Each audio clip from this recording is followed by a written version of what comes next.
2 વાર તમે આપઘાત કરવાનો વિચાર કર્યો, એટલો હું થાકી ગયો હતો. દિવાલે માથા ભટકાડું, કેટલું દર્દ થાય, સહન થાય નહીં. મને એમ થાય કે આ કરતા મરી જવું સારું. હું દિલીપભાઈ લક્ષ્મણભાઈ પટેલ, મને તકલીફ હતી માથાનો દુખાવાની.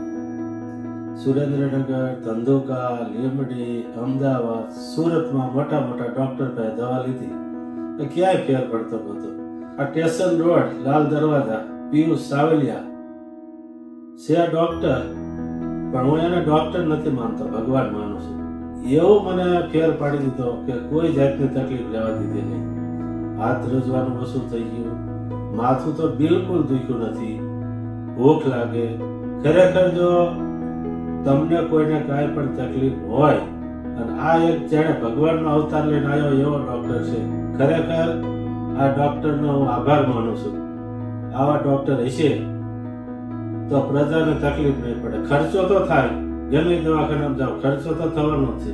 અને આ ડોક્ટરે મારું બધું તરત મટાડ્યું, તો હું એ સાહેબનો આભાર વ્યક્ત કરું છું.